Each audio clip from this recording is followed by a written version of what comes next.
A biblical perspective on life, culture and current events. This is 2020 on Vision.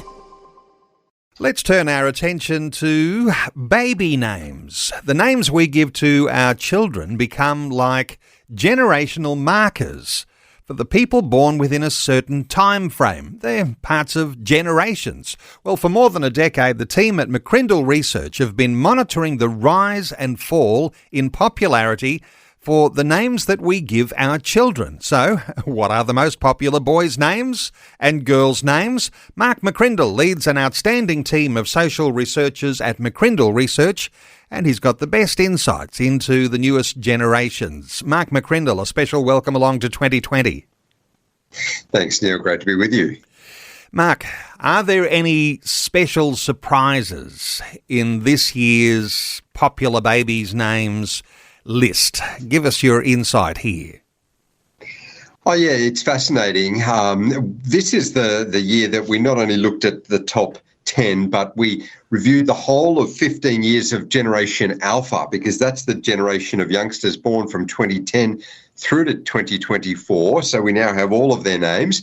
And it was interesting just to see how 15 years of names played out. And I guess to trend, the number one name of this year for boys and girls was also the number one name overall for the last 15 years in total for Generation Alpha, and that's Oliver for boys and Charlotte for girls. So definitely it's a generation of parents that have been consistently naming their children those particular names. I guess because we don't have all of the research from the earlier decades, this does set a bit of a precedent, doesn't it? Oliver, the most popular boy's name for 12 years in a row. That's incredible, isn't it? Yes, it is. We have had periods of history where you've seen that same sort of thing. In the early 2000s, we had Joshua for boys and Jessica for girls, dominating for about 10 years as well. So names do go through trends, and that's the fascinating thing of this study. You know, it's not just, what names are big, but what it tells us about our society, about the fashions, about the trends, about the influences, and about parents as well. You mentioned Charlotte, the most popular girl's name, but that's swung backwards and forwards over the years. That's a little bit different.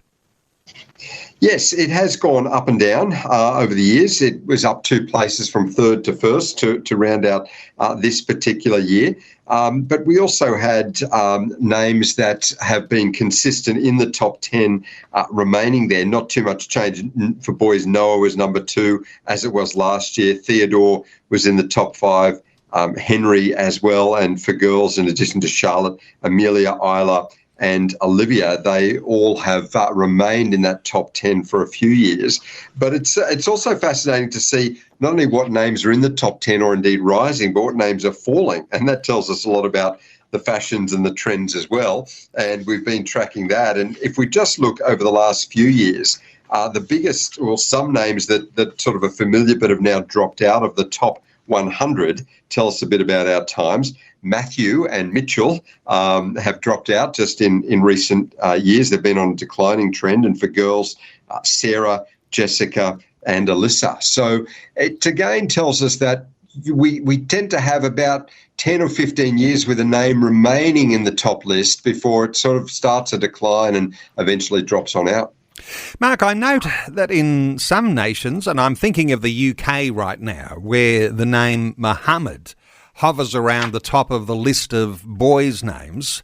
Are we heading that way too? Because the name Muhammad there appears way up the list this year.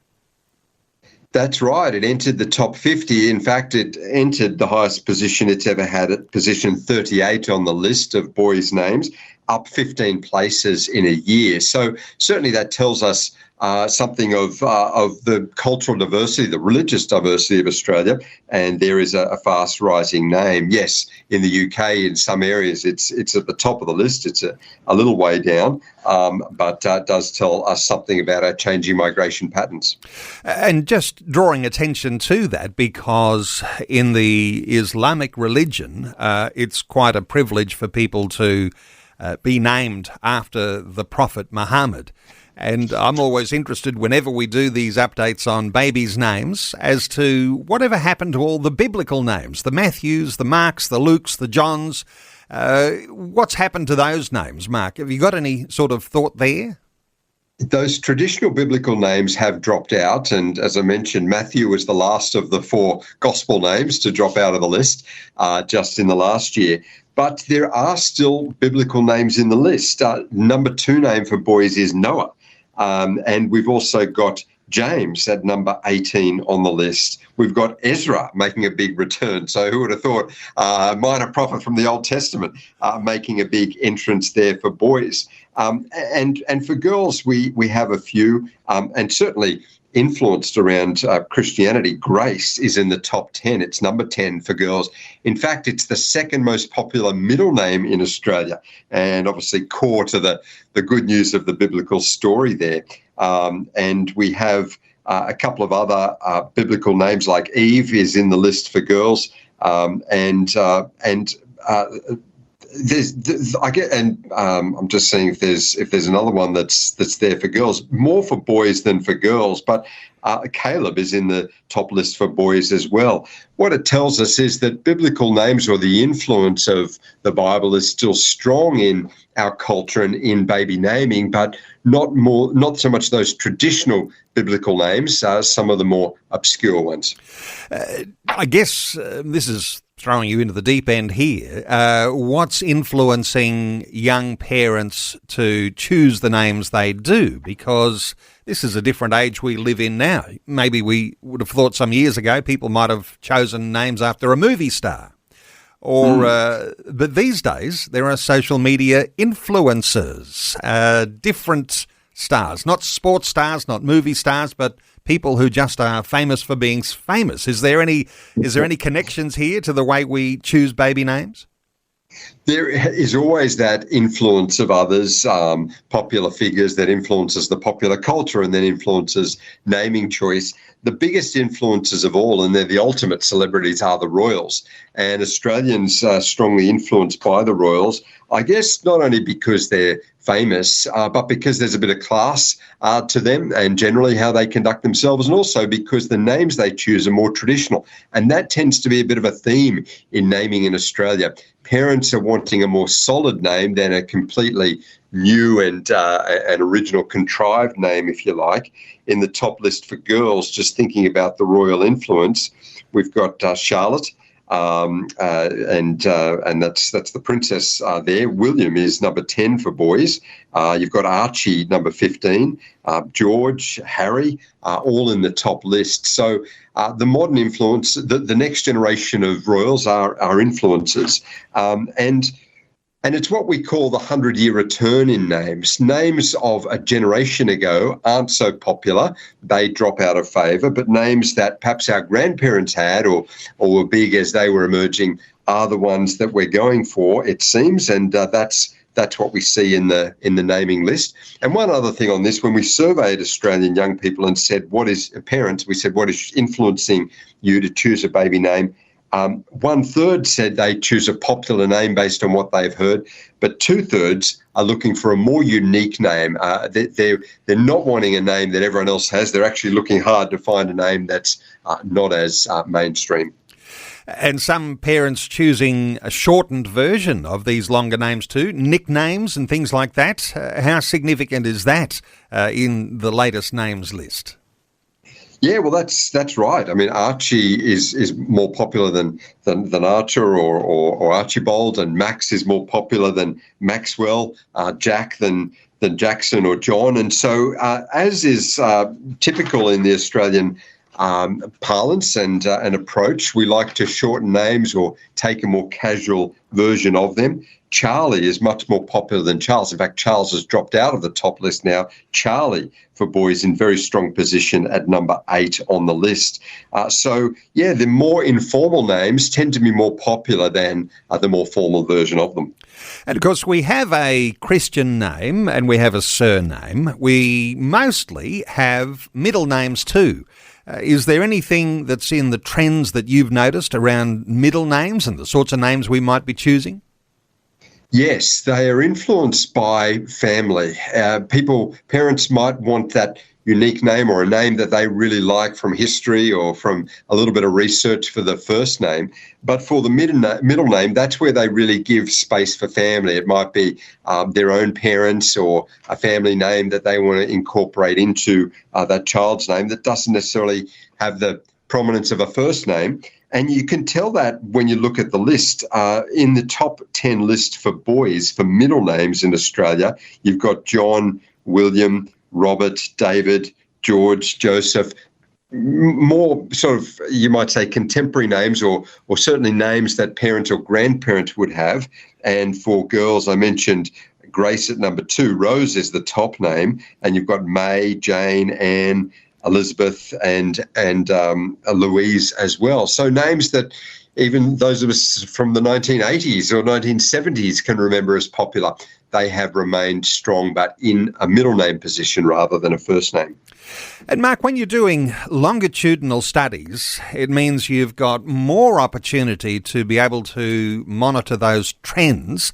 And so while you're looking at names that are moving out of the top 100 or moving into the top 10, out of the top 10, you might be able to let us in on trends of names that are likely to take off for this new generation. I think it's called Generation Beta. And so new names that we're likely to see in the years to come. You've even got some insight here.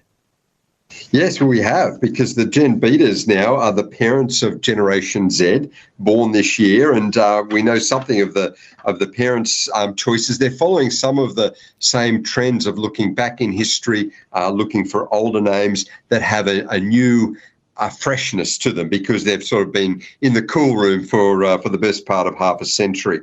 So names like Grayson, we're seeing enter the list now. Isaiah, there's another biblical name being brought in. That's certainly a unique twist on biblical names. Maverick is one that we think it's just entered the top 100 and rising fast. For girls, Lainey, Elodie, Amara are some of those. So it seems that solid-sounding, stable, traditional names that haven't been overly used and are new for this generation tend to get the thumbs up. And you know what? Sometimes we look for famous quotes, and there's a new one that's going to be no doubt on the lips of people or on their research when they're writing all sorts of things about generations. Who wrote this quote, Mark McCrindle? More important than the name we give a baby or the name we give a generation is the name they make for themselves.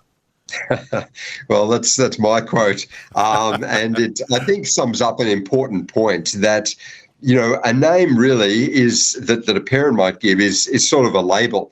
But what's important is that character, that name that we are known for. And indeed, that's ultimately a biblical proverb, isn't it? That a child is known by their character, even a young child, by the name that they bear in terms of how they live, decisions that they make. And so ultimately the meaning of the name we have in terms of those that know us comes through our character. And it's the same with a generation. People are asking, why do you name it? Why is it Generation Alpha and Generation Beta? Well, that just follows the Greek letters there. Nothing overly significant in that. But what matters more is over time what the Gen Alphas or the Gen Betas will create in terms of how we understand them and how we position them in the long span of history. Well, what outstanding insights, Mark McCrindle, and I'll point listeners to mccrindle.com.au, and no doubt there when they visit your website they'll be able to find the lists of those baby names, the top 10 boys, the top 10 girls, and perhaps there's a few of those extra trends that you can really seek out and see what's happening with baby names and your own family situation. That's mccrindle.com.au.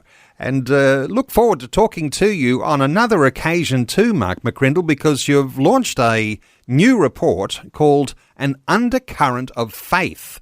And I know listeners will be interested in hearing those sorts of things that are based on really good, sound, solid research that give us insights into where things are moving so far as faith in the Christian church and within this nation of Australia. So mccrindle.com.au. Mark McCrindle, thanks so much for another great, insightful conversation today on 2020. Appreciate it, Neil. Great to chat with you. Thanks for taking time to listen to this audio on demand from Vision Christian Media. To find out more about us, go to vision.org.au.